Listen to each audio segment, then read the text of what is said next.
présidentielle, est-ce qu'il se conduit mal comme président? En faisant ça, en disant des trucs comme ça. Bah, tu fais, oh mon Dieu, qu'est-ce que je vais répondre? On a un président qui parle beaucoup. Parfois, on a l'impression, on se demande s'il a vraiment réfléchi avant de parler. Pas toujours, mais parfois, voilà. Ouais. C'est-à-dire, il dit... Ça va, tu t'en es assez bien tiré. Ça va, ouais. C'est vrai que t'es pas habitué. Hein, non, c'est je suis assez drôle. habituée, ouais. Ah, par exemple, aujourd'hui, on arrête en catimini des Afghans dans le Pas-de-Calais avant que Éric Besson arrive. Tu trouves ça normal? Tu trouves ça scandaleux? Des Afghans, quoi. Des Afghans, des gens qui sont, tu sais, en transit pour essayer de passer en Angleterre. Ah bon? Sans papier, quoi. Ah, j'ai pas vu ça. Non, c'est marrant parce que j'avais lu le bouquin d'Olivier Adam. Ouais. Voilà, c'est un sujet qui m'intéressait. Je trouve ça monstrueux. T'es allé voir Welcome, le film?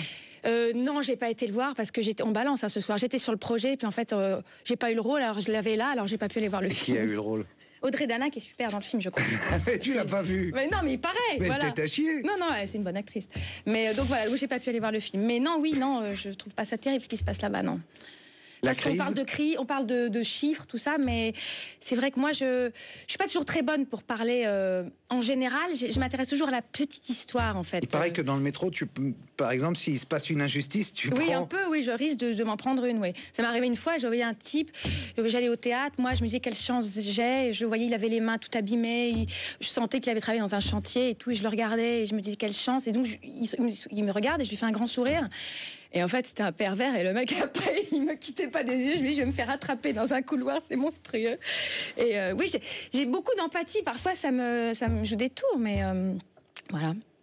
Mais tu préfères alors les problèmes personnels, personnalisés, aux grands problèmes, aux vastes problèmes? C'est que oui, tout d'un coup, ça m'intéresse plus. Ça m'aide à m'intéresser, en tout cas. Voilà. Mais je m'intéresse aussi aux grands problèmes, bien sûr. Donc, si je te parle de Durban 2, tu vas me dire, c'est quoi?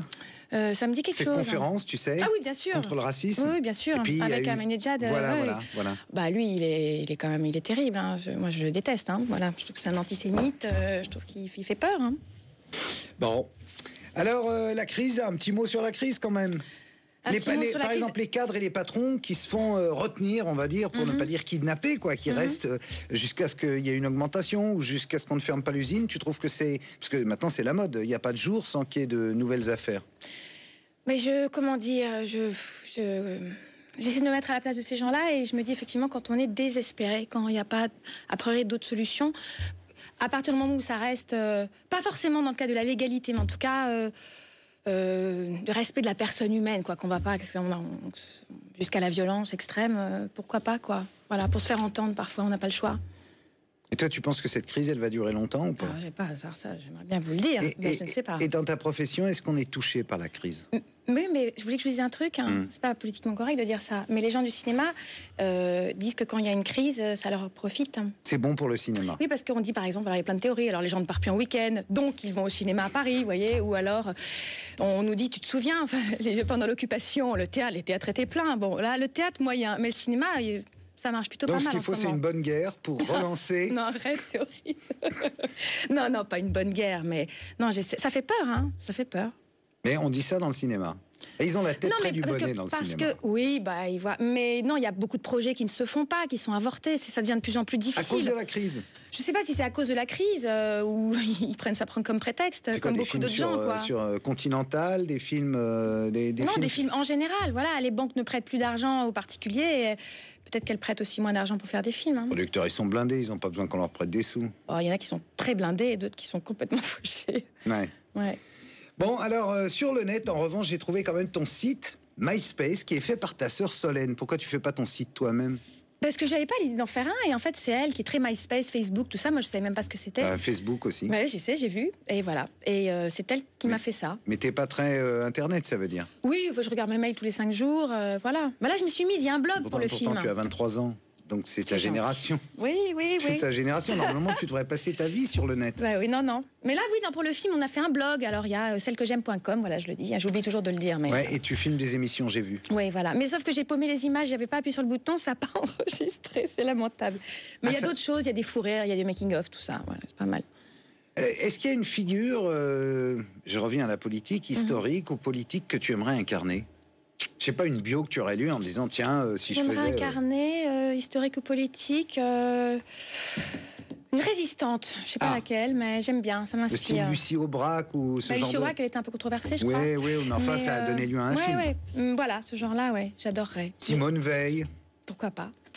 Donc, par exemple, quand Robert Hossein t'a proposé, c'est Robert Hossein, je crois, Antigone. Oui, c'est-à-dire que lui, il jouait, il faisait Créon. Mais bon, c'était Nicolas Briançon qui mettait en scène. Et tu étais très surprise? J'étais surprise parce que ma dernière pièce, c'était Joyeuse Pâques, avec Pierre Arditi. Non, puis tu étais toujours dans des rôles pimpantes. Toujours dans des rôles pimpantes. Et puis là, avec son franc-parler, il m'a dit « Ouais, on me dit que tu fais que de la comédie, je les emmerde. » Il parle comme ça un peu. C'est pour toi. Il m'a fait un cadeau, vraiment. Et c'est ça qui m'a... Enfin, Antigone, c'était une résistante. Et voilà. Et vous savez, c'est plus facile, tu sais. On se tutoie. On se tutoie, oui, je sais. C'est plus facile de jouer un grand rôle du répertoire que Mon cul sur la commode.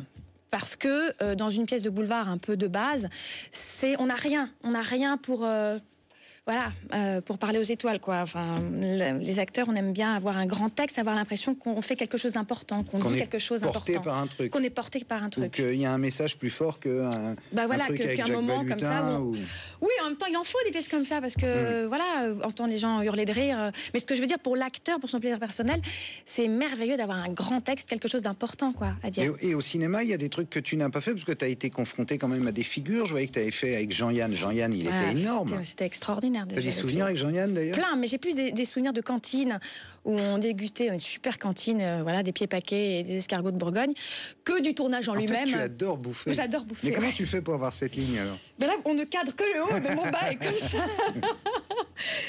Comment je fais? Je fais du sport, voilà.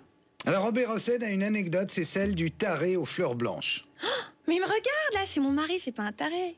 C'est ce que moi j'ai lu ça sur internet. Oui. C'est une très belle histoire d'amour. C'est une histoire magnifique. Raconte. Voilà. Non, j'ai reçu quelques fleurs, pas tous les jours, magnifiques avec et j'ai rencontré. Et d'habitude ceux qui vous envoient des fleurs, c'est bonjour, voilà. Et là c'était le sosie de John Kennedy.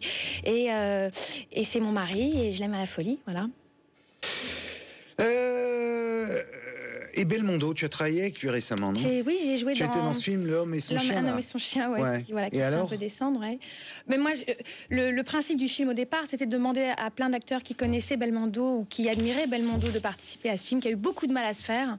C'était un peu dégueulasse d'ailleurs, parce que quand on sait combien d'argent il a fait gagner au cinéma français, c'était étrange de voir que pour son retour au cinéma, personne ne soutienne le projet. Et moi, je l'aime profondément. Je suis une grande fan. J'avais joué aux Variétés, justement, Joyeuse Pâques, c'était lui qui était le directeur. Donc on se voyait, on se côtoyait, c'était avant son accident. Donc c'était évident que je participe à ça, même si on me voyait 2 secondes. Un extrait de Celle que j'aime. Je suis dingue de cette fille. Sa façon de marcher, sa bouche, son nez, ses yeux. Ah, moi, franchement, je la trouve super. Il y a une bonne ambiance. Ouais. On a fait des tournées en province, les gens adorent, quoi. Ils viennent en famille, recomposer, décomposer, et ils se reconnaissent beaucoup dans le film. C'est-à-dire, ça raconte une réalité de maintenant. Oui, en plus, on parle du statut des beaux-pères. Là, est-ce qu'il faut donner un statut juridique aux beaux-pères, un droit de visite? Et puis voilà, de tous, de près, de loin, malheureusement, on connaît des familles recomposées. Mais ça traite de ce sujet-là avec légèreté, avec... C'était Barbara Schulz, elle était en direct sur BFM TV avec nous. Merci beaucoup. Dans un instant, le rappel des titres et ensuite on se retrouve avec Harlem Désir. À tout de suite.